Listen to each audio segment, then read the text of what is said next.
speeding. Speeding. Speeding. 5, 4, 3, 2, 1.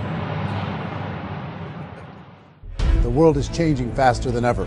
What used to take decades is now taking years or even months. What you see right now is the illusion that people have had for many decades about the workplace being this secure place to work the rest of your life. For the first time in the history of our nation, our children will not do as well as us. We've seen our friends get laid off. We've been laid off. We've had our pay cut. People are overworked and underpaid. They seem to have less time and less freedom.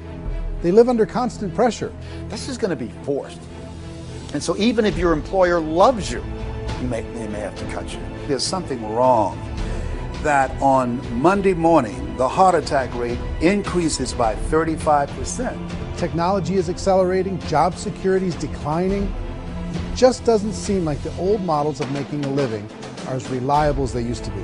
Every aspect of our lives, there's a better way out there, but we're still doing it the old way. We live in the greatest country on the planet, and there are a lot of people sitting around complaining and being cynical. Like everyone's whining about this old model, and I'm like, why don't you leave it? Look at all this over here. Look at all this opportunity. Since so much of our lives revolve around our work and the way we make our living, many people are thinking there just has to be a better way. The biggest challenge facing our world today is not making money, is what are we going to do with all the displaced, unemployed people? People are afraid that they're going to make the wrong decision. People are afraid of the unknown. People are afraid that maybe I don't have the skills. Hey, sports fans. Industrial age is over. It's dead. It's dying. That's why going to school to get a job is an obsolete idea. A steady paycheck is an industrial age idea.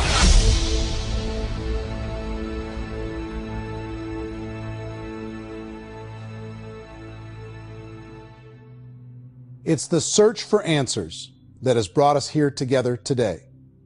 My name is Eric Worre, and for almost 30 years I've been an entrepreneur, struggling at times, but ultimately succeeding. As a best-selling author, speaker, and business owner, I've spent my entire career helping millions of people around the world to become entrepreneurs. And I believe strongly that there is, in fact, a better way when it comes to how we make a living. The career landscape has changed dramatically, and many are still working in a model that is completely out of date. What worked for previous generations isn't working as well for people today. In this film, we're going to explore 3 important questions. First, what's really going on in our working world today? Second, in this new economy, is it better to become an entrepreneur, or is it safer to work for someone else?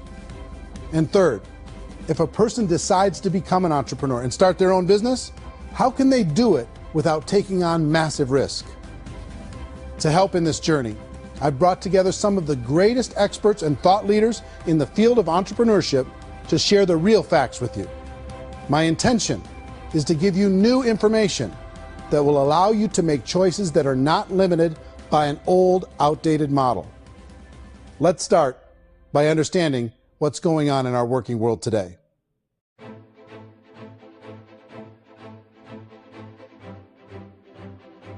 Let's look at unemployment. 30–40% of the people are honestly not working, but would be working. What our government does is if you haven't found a job in 6 months, we don't call you unemployed. We pretend you dropped out of the labor force. I've often said that unemployment, particularly structural unemployment, that's unemployment due to technological changes, is the first sign of economic growth. Think of it, 10 people live on an island. They go out every day and fish. One day, new technology shows up. A missionary brings them a net. Now, using the net, one pilots the boat, one throws the net. 2 fishermen can do all the work 10 used to. That's a 500% increase in productivity, 2 doing the work of 10, in one day. You don't have to learn a lot to learn how to throw a net instead of throw a fishing line. The island's got a big problem, 80% unemployment. But the island still has all the wealth of the fish because the 2 people produce as much fish as 10 did. Now, of course, looking back in history, these changes used to take thousands of years. And during that time, we went into farming and transportation. Some of us became doctors and some teachers and lawyers, and we developed all these new professions and new manufacturing jobs. Today, these changes are occurring literally in one day when a new technological advance occurs, and we don't have the social structures to deal with it or to retrain the unemployed people. So one of the things that I think is interesting as I travel across the country and really travel around the world is the way that we work and the way we get paid for work is changing pretty dramatically. On a global basis, everything is being turned upside down because of the rapidly advancing technologies. They are eliminating many jobs, and we have been left with many people not prepared for the jobs that exist. A lot of demand in public companies was to squeeze out all the fat and to get just as much margin as we possibly could, and fat equals humans. So this idea of job security in information age is so obsolete, but it's still taught inside our school system, and that's where the problem starts. There's no financial education in the school system, and people are still trained to be employees to work for that paycheck. This is a chart on the middle class. What's happening in the middle class, those that went to school, their incomes have been coming down for years. And parents still say to their kids, go to school, get a job. Now what happens to all those middle class people who are dropping off the ends of the chart? Well, they become what's called working poor. And this is what happens to working poor. But they say poverty is ending. Well, poverty may be ending, but working poverty is going up. And this is food stamp usage. So food stamp usage in America is going through the roof right now, because people cannot earn what they call a living wage. Most people have experienced financial pressures that I think are probably greater than they have been in the past. If you're not working for yourself, then it's going to be a pretty hard road for a lot of people. Today, if you're going to control your future, the 40-40 plan is gone, where you can graduate from college and get a job and work for 40 hours a week for 40 years. That day is gone. So some of these charts actually tell you what's going on. And this is a really interesting one, you know. People are going back to school because if I go back to school, I'll get a nice job. But this is what's happening to, it's called Sallie Mae, which is the student loan guys. Student loan is going through the roof. It's now over $1 trillion. And student loan debt is worse than credit card debt. So when people stopped using credit card, the government got people into student loan debt. And the problem with student loan debt is you can never be forgiven. See, with credit card debt, you can declare bankruptcy and all's forgiven. But student loan debt, you can declare bankruptcy, you still owe it. It's the worst of all debt. But this is the next picture. Look at this chart here. This is what's happening to wages of college graduates. It's going down. So you go to college, you rack up all this debt, but you earn less money. Now, that's not that intelligent. Average person who's been working a lifetime in America today is ending their lifetime at 65 with about $41,000 in assets. They earned just enough to survive. I think in the United States we have something like 17 trillion in debt. That's just the federal government debt. We got another 2 in municipal and in other, let's call it almost 20 trillion government. We've got 40 trillion in private debt. That comes up to close to 60 trillion. When you then add something we never had before, what you were talking about, when we look at the unfunded portion of Social Security and primarily Medicare, Medicaid, that at the most conservative estimates from outside firms, Kleiner Perkins, 67 trillion and growing. That's more than all our other debt. There's less conservative estimates that say it's 84 trillion or higher. I added up conservatively $127 trillion in total debt. Debt is a financial drug. When you take it to excess, it's like taking a drug. Yeah, it makes you feel better, it enhances your performance, but at a huge cost, eventually it kills you. And so that's what happens. We keep doing more and more debt, and you get less and less results, just like a drug, until the debt gets so high that it crushes the whole system. That's where we're at, 8.2 times GDP. You know who I feel sorry for? I feel sorry for the person who dreads going to work, who is sick to their stomach on Monday morning, who hates their alarm clock, who gets a little glimmer of hope on a Wednesday because it's hump day and says, thank God it's Friday. And they live for those 2 days a week where they get to be themselves and they don't have to be around people they don't like, and they don't have to play the political game in the office, and they don't have to live this half life. The person that works 50 weeks a year just to be able to have the 2 weeks for vacation. And you know what happens to most of them nowadays? They don't have a vacation. They have a staycation. They have time off of work, but they don't get to go where they want to go because they're overextended. They've got all this debt. They got all this situation. They hate their alarm clock. They can't sleep until they're done. They have to spend most of their life in traffic. I feel sorry for that group of people because there's a better way. They just don't know it. I see this really interesting attempt at rugged individuality in a 6x8 rectangle. And I feel like you're all the same, except for the little push pins of the pictures. There's different pictures. Yours is named Jenny and his is named Sujara, but it's the same people. And this is how they are, and they're just like the zombies, and there's no joy in there, there's no fun. There's always like the wacky woman who decorates her cubicle, and that's the most she can do there. You got to give her credits, right? The wacky cubicle woman. The basis for their life is worry. I'm worried, you know, maybe I'll get fired. I'm worried maybe my company will go out of business. I'm worried I can't keep spinning the plates on paying the bills. I'm worried about how do I send my kids to college. I'm worried, what if the transmission of my car breaks? That's, you know, 2 or 3, I can't fix it. People live in a sea of worry, and it eats at them. Those signs that people held up during the Depression didn't say looking for gainful employment in a cubicle. It said looking for work. Work is what we're looking for. Job is just a unit of measurement. Work is what we're going after. It's time to look in the mirror and say, it's not the economy, it's my economy. It's my little world of where I am. I need to improve. I'm not going to wait for the economy to come back because, frankly, the economy is doing great in this country. So I'm here on Wall Street, the financial center of the universe, the financial capital of the world. This is where most people's money goes to at least be held for a time, right?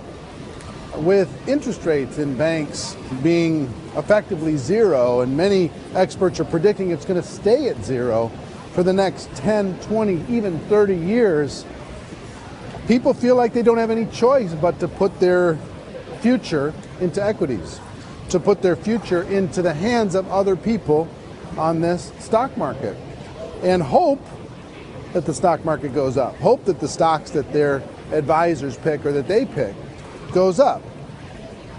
That's one way to go, I guess. It's my personal belief that if you put your future into the hands of yourself, in other words, you have earning power by yourself, I think you're a better investment than these guys. I think you controlling your future is a better option than handing over your retirement to these guys. The average household income in the United States is approximately $50,000 a year, what they call the middle class. To reach the top 25% of income earners, you'd need to earn at least $90,000 a year.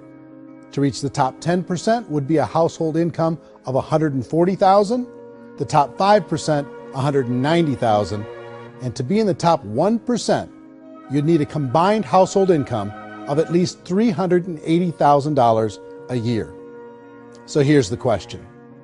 What do you think would give you the best chance to move up and get to the top 10%, the top 5%, the top 1% or beyond?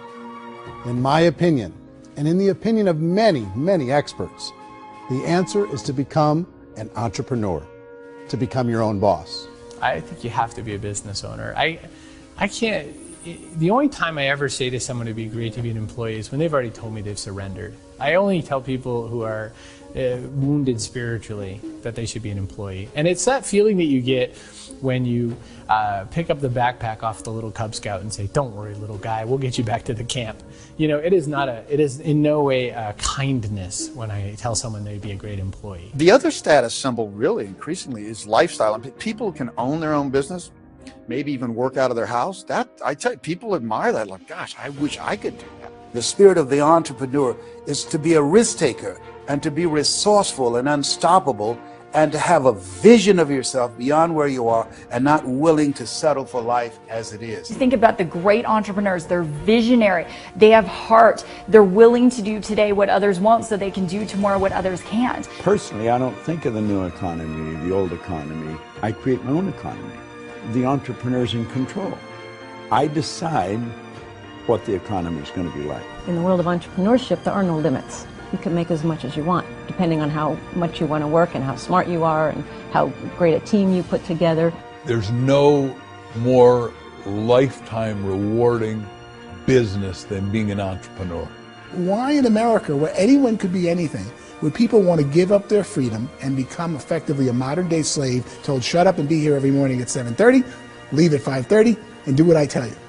If people decide to become an entrepreneur and work for themselves, they have some traditional options, but they're riskier than you might think. Any kind of a retail business, retail build-outs, is extremely expensive. Even just these small little yogurt stores where they're putting little yogurt machines and you get all the different flavors, you're spending $200,000, $300,000, $400,000 to open a yogurt shop. I would love to buy a Dunkin' Donuts, but it's $500,000 or so to start. I don't quite have that just-in-case money. Risk you can lose it all, and most guys do 2 or 3 times, and even big guys like Branson, because I'm such a fan of his, half his companies don't work. If you make $1 million, your problems are going to go. If you make $1 billion, your problem's really going to go. Just the opposite. You and I know when you're making $1 million, you get $1 million responsibilities. You make $1 billion, you got 1,000 times $1 million responsibilities. And most people say, I'd love to be my own boss. 70% of Americans would love to be their own boss, according to recent polls. But they don't know how to get there. Because what are you going to do? One, you could buy an existing business. If somebody's selling an existing business, you have to ask why. Usually because it's probably hard. It's probably not making as much money as they hope. 2, they could buy a franchise. A little less risk, proven system, but it's expensive to be able to do that. 3, they could start something from scratch. And that's where a lot of people feel like, I don't have the chops to do it. I don't have the money. I don't have the product idea. I don't have the expertise. I don't have whatever it's going to take to be able to get there, and I can't risk my family to do it. So, 4th, they could become an investor. A lot of people in this town invest to try and figure out a way, but you got to be pretty smart with that game too, right? Venture capitalists, who are the very best and most sophisticated in investing in new breakthrough businesses, make it on 1 out of 11. That means 10 out of 11 are mediocre or fail. Most of them fail. That's the risk there. An angel investor is lucky to get 1 out of 15 or 20. A business is a team sport. Like, I have to have accountants, I have to have engineers, I have to have system designers, I have to have sales, marketing, I have to have accounting, I have to have mission statements, I have to have legal and all that. The average Joe Schmo, even me, I go out there, I don't have the skills to put a business together. I think the bottom line for the 4 traditional options is they take money, sometimes a lot of it. They take expertise, and they take time. All of that adds up to just too much risk for most people. I bought a business from somebody else and it was a lot of work, and you start wondering, what did I just buy? Because I guess ultimately I own your email list and I just overpaid for it. People that start their own business, they spend a lot of money, they spend a lot of time, a lot of effort to get things started. And the more you invest on the upfront, the harder you typically work at it. Well, I can tell you what the success rate is of a restaurant. What is it? They're crazy enough. About 90% of them fail. About 90%, in how quickly? Year less. Wow. And if we're talking non-franchise, we're talking franchise, Sure. That's totally different. Yeah. But our students aren't getting franchise restaurants. You got to invest big money. Exactly. And with someone like McDonald's, you've had to work with the company for a long period of time, really know the Even have a incentives. chance of investing $1 million. Have a chance, and it's a slim chance. What if there was a way that you had all the proven aspects, the comfort aspects, and you could still control your own life? What if there was both? In other words, you didn't have to create everything from scratch. You didn't have to be a super leader. All you had to do, what if there was a proven product already? You didn't have to create the product. And there's a proven system already, proven training already. Everything except an employer. That was the only thing that you didn't have. Do you think more people would be open to working for themselves in that environment?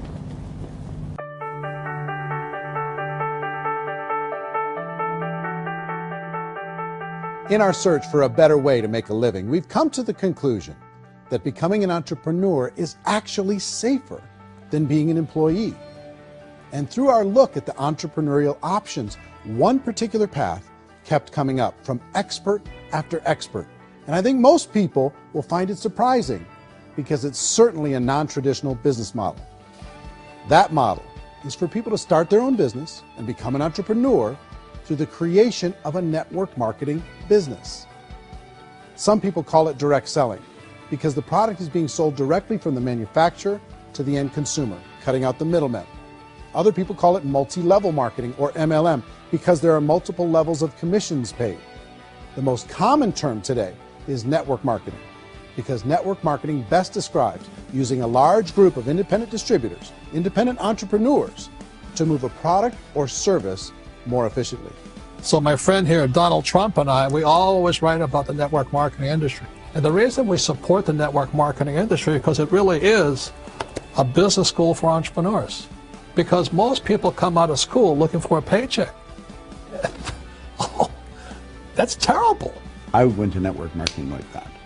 I think if it didn't exist, we should invent it. It is that good. I think direct selling is a great way to do business today. It's very easy to get into that industry, and you can be self-employed, be, in effect, an entrepreneur. When we see multi-billionaires adding network marketing companies to their portfolio of companies, that would be a clue. When we see people who are very famous authors and very famous business people endorsing the industry, that would be a clue.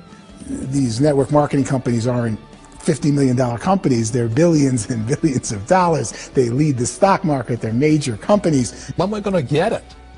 You know, and you're going to school to work for a paycheck, but if you want to be rich, be an entrepreneur, and network marketing gives you the spirit to be an entrepreneur. A traditional company will spend up to 50% of their total revenue on marketing. Network marketing companies use a different approach. Instead of having all that extensive marketing expense, they utilize a network of independent distributors to do the marketing for them. Now, why do they do this? First, because word-of-mouth advertising is so much more effective today than traditional media advertising. Second, some products need to be explained or demonstrated, and an independent salesperson can do that more effectively than an ad campaign. Third, it's completely efficient. The company only pays for the marketing of their product if a sale happens and not before. Imagine if Amazon allowed you to become an independent distributor and paid out 40% of its revenue to that distributor group. All you had to do as a distributor was recommend a product, and if a person bought it on Amazon, Amazon would take care of all the logistics, and you'd get paid for bringing the customer. Now imagine you got paid for every purchase that customer made for the rest of their lives. Well, Amazon doesn't offer this option, but network marketing companies do. 85% of all buying decisions in our society are made as a result of word of mouth or reputation. We're recommending things to each other all the time. You know, who's your dentist? Who's your doctor? Who's your lawyer? What detergent, are you using? What legal system are you using? What product are you using? We're talking to each other about the things that we love anyway. When you go into a big box retailer, you're lucky if the clerk looks you in the eye, much less gives you any detailed or accurate information about what you're purchasing.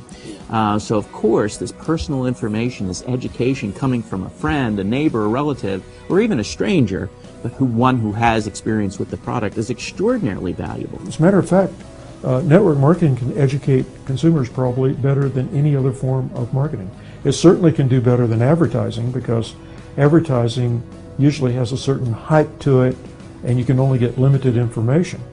So, network marketing trumps advertising. If you were a typical sales company and you wanted to sell $1 million a month worth of product, you might go find 100 superstar salespeople.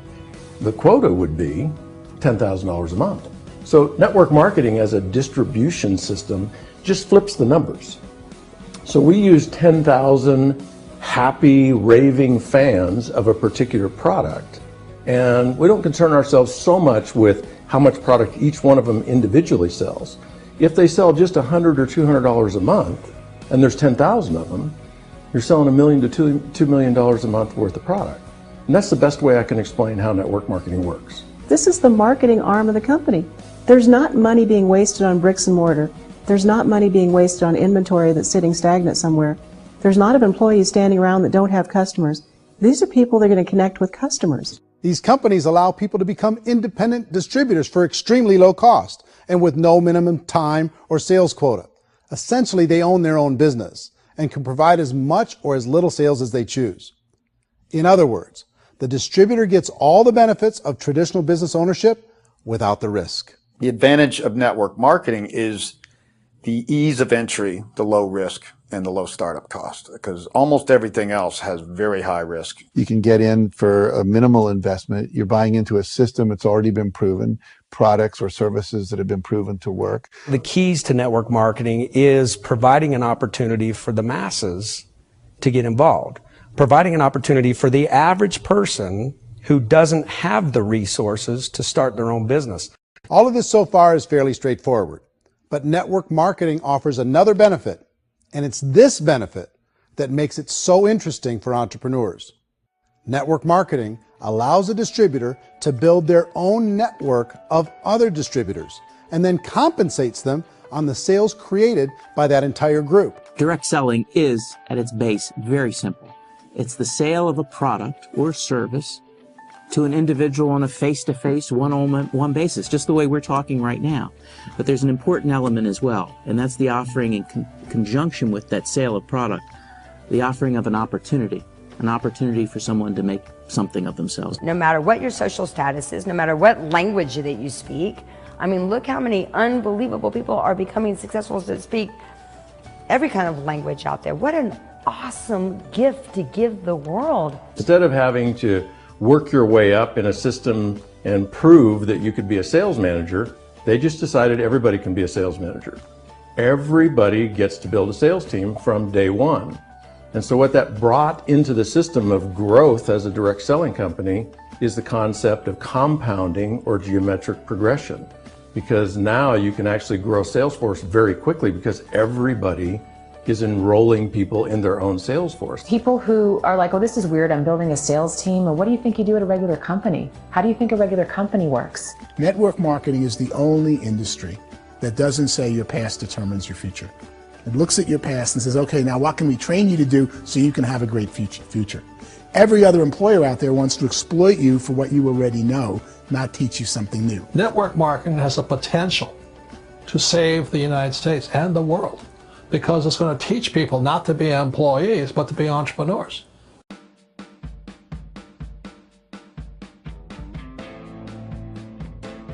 According to the Direct Selling Association, if you add up all the network marketing companies around the world, they combine to do over $178 billion a year in retail sales. To give you an idea of how big that really is, the NFL, the National Football League, does approximately $9 billion a year. The music industry does a little more than $16 billion a year, and the movie industry does about $80 billion a year. Using a conservative average, network marketing companies pay their distributors about 40% of that $178 billion in the form of commissions, which adds up to more than $71 billion a year. That's almost $6 billion a month. It's almost $200 million in commissions every single day. So it's certainly working, and people are making serious money in network marketing. With the growth of the direct selling industry over the last 10, 15, 20 years, we've seen a broader understanding of the channel. We have seen more and more people getting involved in the business, so our penetration in the marketplace has increased, and thus the understanding in the marketplace of who we are has increased. And we've seen non-direct selling companies look at the direct selling model and say, something's going on there. People are making money. Companies are being profitable, individuals are being motivated, product is being delivered to market. Maybe we should explore this. Some people think only the people at the top make money. Well, let's take a look at that as well. In the network marketing profession, there are roughly 500 people in the world who earn over $1 million a year. If you round that number up to $2 million a year, that adds up to about $1 billion a year. That takes the $71 billion paid out each year down to $70 billion. So where does the rest of the money go? The vast majority goes to part-time people making anywhere from a few $100s a month to many thousands of dollars a month. It goes to people who choose to make it a full-time career move and earning even more than that.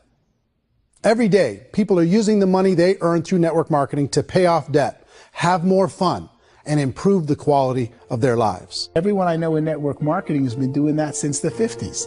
They go to work when they want to go to work. They stop working when they want to take time with their children to have a leisurely breakfast and discuss issues and driving to school. They go back to work when they get home, wherever they're working out of. The biggest thing that I've seen is people that have become much happier in their life. MLM has probably made more millionaires of more people in more countries, and I've spoken to them in 67 countries, than any other single form of business, starting from nothing. If they have a choice between working a job for the next 10 years or working a network marketing business for the next 10 years, the result of working the network marketing business will be better.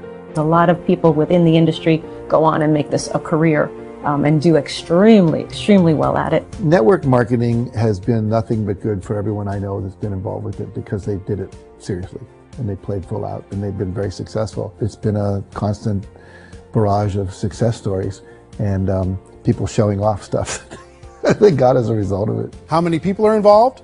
Approximately 16 million Americans and 96 million people around the world are currently participating in network marketing. And in a recent poll, 82% of those people report a good, very good, or excellent experience with network marketing. So people are happy.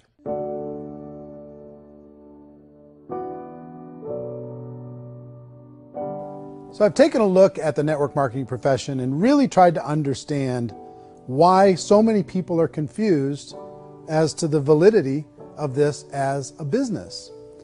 One is this pyramid shape. People get really messed up with this pyramid. Oh, it's one of those pyramid things. So I just think there are a lot of haters out there who really don't understand the industry and say, oh, it's a get-rich-quick scheme. It's a pyramid. Well, corporate America is a pyramid scheme. You know what I mean? It goes like this. You have thousands of MBAs, let's say working for Ford or General Motors or Coca-Cola. If all these MBAs are all trying to get to here, that's a pyramid. Only one guy's going to make it. Every 10 years, one's going to make it. Whereas you look at network marketing, it's like this. So you're here, and your job is to develop other CEOs coming up behind you. So it's an inverse pyramid. In network marketing, it's a very simple concept. If you sell product, you get paid. It is paid based on production. There is no first mover's advantage. There is no investment component where the more somebody spends, the more they're entitled to make. So the two are polar opposites of each other. It doesn't matter what shape the company is or the compensation plan is shaped, whether it's a circle or a pyramid or a triangle or a trapezoid, it doesn't matter. If compensation is coming primarily from recruitment, then you've got a problem. On the other hand, if an operation is basing their compensation to participants on the basis of sales, even when those sales are generated by people you've recruited, well, then you're a perfectly legitimate enterprise. That's the legal test, it's the practical test. Another issue that's been true in the past that is no longer true now is people used to be in network marketing loaded up with products that they couldn't sell and they ended up a loser. They ended up with a bunch of product in their garage, they ended up with a bunch of products sitting in their kitchen shelves or whatever, and they thought they could sell it and then they weren't willing to or able to sell it and they ended up with a bunch of stuff and they were bitter about it. There was this thing called front loading where you had to buy if you bought $25,000 worth of product, you got better commissions and all this. Today, it's almost all done by computer. It's direct mail comes from a warehouse somewhere else. You don't have to have all this inventory. You don't have to stock up. It's a paperless world now. Most of it's done online. You have a back office. It really works. And I mean, the technology has changed everything. Third issue is people start talking about 99% of people in network marketing don't make any money. Well, we've talked about that over the course of this journey together. Almost $200 million a day is being paid out to network marketing distributors around the world. The naysayers, the people who say that it doesn't work, are usually the ones who just don't know how to make it work for themselves. And so they're giving you an opinion, and I tell people, don't confuse people's opinions with expertise, because opinions are free. And don't confuse sincerity with the truth, because people could be sincerely wrong. But here's the reality inside of network marketing. The vast majority of people that get involved in network marketing just become customers, and they get involved to be able to purchase product at a lower price. If you take Costco as an example, if a person goes into Costco and gets a membership to Costco so they can get a lower price on the product, we don't call that person a loser because they have a bunch of product that they walked out with with a smile on their face. Yet when some people want to take a look at network marketing, they say, well, those people, they're just using the product and they aren't earning an income, so they must be a loser. They're not a loser, they're a happy customer. That's the vast majority of people that are involved in network marketing. Now, a smaller percentage of those people decide to go build a business. They earn $300 a month, $500 a month, $1,000, $2,000. That's the bulk of earnings in network marketing. And then there's the few that really decide to take it serious, really decide to build a large network, really work to make that network very, very productive. And those people make huge amounts of money and there's no cap. What I do as an outside economist, just somebody looking at this industry like any other industry I speak and say, look, what's the realities of this? 1% do incredibly well. 10% generate some additional income at pretty low risk and effort, that's fine. And 90% of people roughly end up customers. One thing that I think is real when it comes to people's perceptions about network marketing is people put this, and distributors, I think, involved in network marketing have some responsibility for this. They have sometimes unrealistic claims about the product or about the income. Most people who become distributors, they want the money, they want to be successful, but they don't have the skills. They don't know what to do. And when people don't know what to do and they're in a new business, they're scared. And when they're scared, they panic and desperation kind of sets in. So they think everyone they talk to has to get in. So if I talk to you and you say, well, no, I don't have time to do that, they're like, no, I need you. You have to do this or I won't be successful. So I start clawing on you. I start that desperation. So then I start making claims about the product, which are not appropriate, probably not even true. Or I start saying, oh, let me show you how you can make all this money and you don't have to do anything, Eric. And so you just totally misrepresent the opportunity, and you're clingy with people because you think you need everybody to be successful, and you don't. You know, one of the messages that I try to deliver most forcefully to companies as well as salespeople in direct selling is that you don't have to overpromise. The reality is in network marketing, there's a lot of hard work involved. There's a lot of effort. You're going to have to develop yourself. It's a business like anything else. It's going to take some time, but in my opinion, it's better.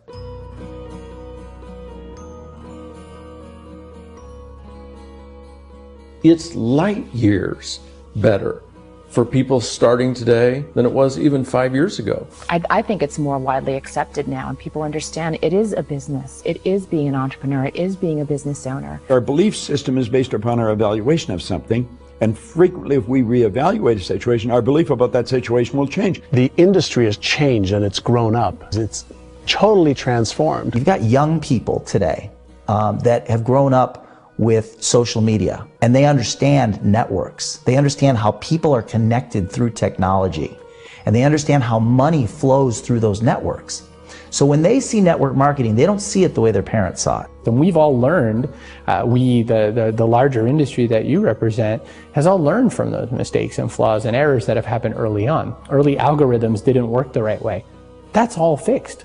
It's like when they design a computer program, they design the program, then they run it, and then they go back through and they debug it. The MLM industry has been debugged. This is the day of being virtual, being able to run a business from your mobile phone. I mean, it's incredible. Companies are getting smarter. They're implementing more consumer protections. They're implementing more compliance training. They're doing more with respect to product research. If you do get involved and you make purchases of inventory, even on a voluntary basis, if you decide that this business is not for you, you can leave and have that inventory repurchased by the company. There's no other business that offers that kind of protection on a voluntary, self-regulatory basis.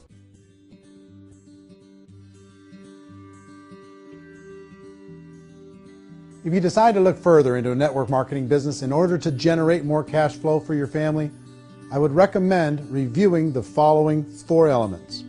First is the product or service. And on the product or service, I would ask 5 important questions. 1, do you like it? Is it something you would feel comfortable sharing with others? 2, is there a recognized need in the marketplace? It's hard to create a need if one isn't naturally there. 3rd, does the product meet that need? Does it solve a legitimate problem for consumers? And 4th, is it priced to sell? Can it compete in the marketplace? And fifth, is it priced for profit? Is there enough margin for the company and the distributor to be able to generate income for the long term? If you can answer the questions on the product to your satisfaction, the next element to consider is the company itself. Is it well run? Do you believe in the founders or the management team? Do you feel they have what it takes to go all the way? See, it doesn't matter how good the product is if the management can't take care of the company. Good management can change with the times. They can handle adversity. They can make good decisions. Make sure you choose a company that can serve you for a long time. The third element to consider is the compensation plan.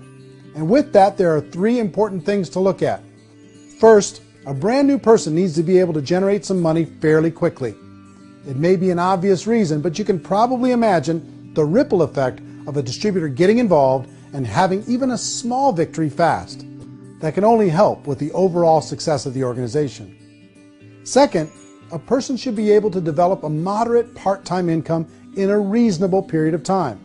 As they develop their network and as their sales grow, they should be able to enjoy more benefits. And third, for the people who are really serious, for those who decide to really go pro in the network marketing profession, there should be the possibility to make a serious full-time income if they work hard and are committed to developing their skills. If you're comfortable with the product, the company, and the compensation plan, the last thing you should look at is the support that will be made available to you. Does the company have a website? Does it have a solid online reporting tool? Do they have comprehensive training available? Do they host events to help you build your business? If you decide to do this, what kind of a support system can you plug into? Choosing a network marketing company is a personal decision. But evaluating the 4 elements of product, company, compensation plan, and support is a great place to start. Is the company promising that you're going to get rich quick or that you can make a lot of money without a lot of effort? That's a red flag. Is there a product that you really believe in that you think can be sold? Or are you being told by salespeople or the person who's trying to recruit you or by the company itself that don't worry about the product, all you have to do is recruit other people into the business? Red flag, warning sign. If you're hearing that, take a second or even a third look. Get to know the customers, the products, the business, have some success, and see where the opportunities might take you to move up in the organization. You want to find out how concerned are they about my education, my training, and my development? Is there a space for me to grow? Most important question. Learn everything that you can about the product. Make sure it's something that you believe in, and learn everything you can about the industry and work that system. You have to be very passionate about whatever that company is doing. I would get involved. You can always test drive anything, you know, the product, the service, the community, and then lean into it a bit. If it feels good, then lean into it a lot. Behind me is the Lincoln Memorial. And this is a place where Martin Luther King Jr. had his famous "I Have a Dream" speech.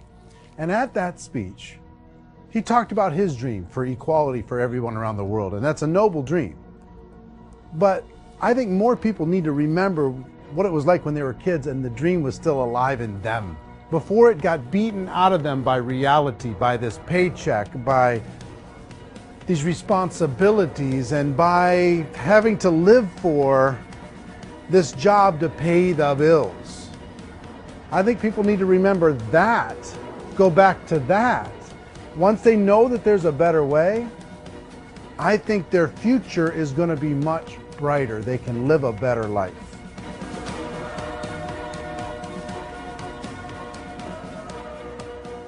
So if you're considering getting involved in a network marketing company, let me offer you just a few pieces of advice. First, network marketing isn't perfect. It's emotional, it's challenging. Like any entrepreneurial venture, it can have its up days and its down days.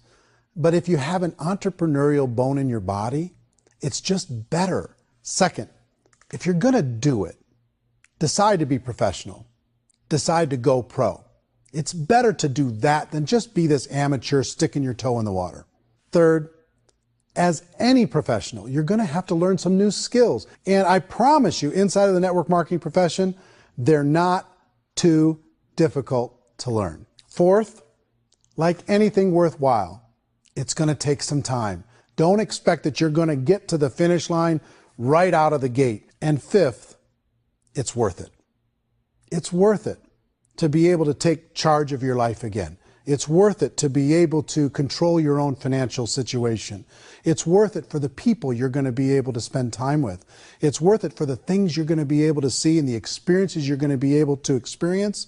It's worth it for the causes you're going to be able to contribute to, the lives you're going to be able to touch, the customers you're going to be able to help, the friendships you're going to be able to develop. I promise you, it's worth it.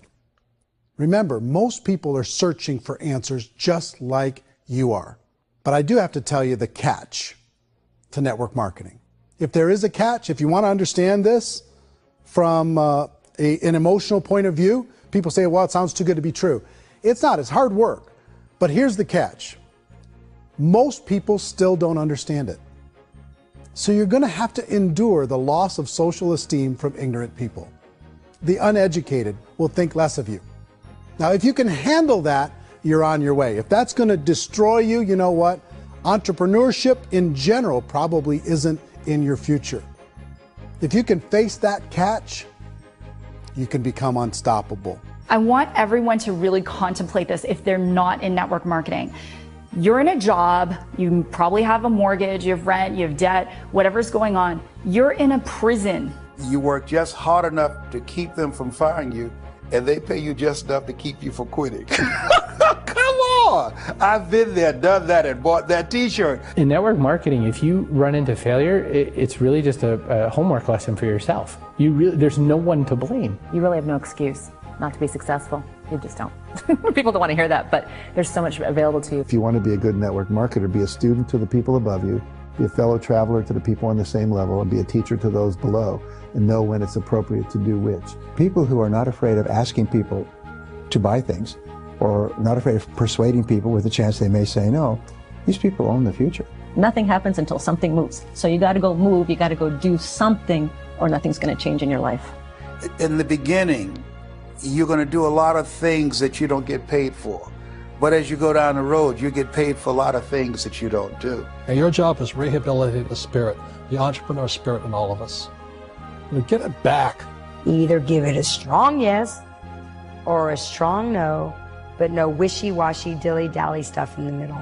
There's dreams and there are nightmares, but I believe that the biggest nightmare of all is when you don't pursue your dream. You're going to see some monumental growth in this profession. It's an exciting, exciting time to be involved with the network marketing profession. The next 10 years, I see just exponential growth. When that tipping point comes, it's not a matter of asking somebody, have you ever heard about network marketing? You're really asking them, which company are you building your wealth in? We are here to fix the world, to improve relationships with other people, to improve other lives.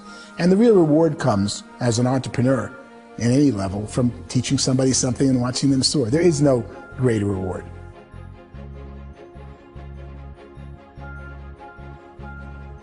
Life's too short to spend it living someone else's dream instead of your own. It's too short to spend it living at a fraction of your potential. Can being an entrepreneur be a challenge at times? Sure. But here's what you get in exchange. It can be yours. Something that you built, something that you created, something that you made happen. This balloon represents your dream. It represents entrepreneurship. My wish for all of you is that you would reach out and grab it. The choice is up to you.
mentioned the word scam. Why did you mention the word scam? The only reason it is a scam is because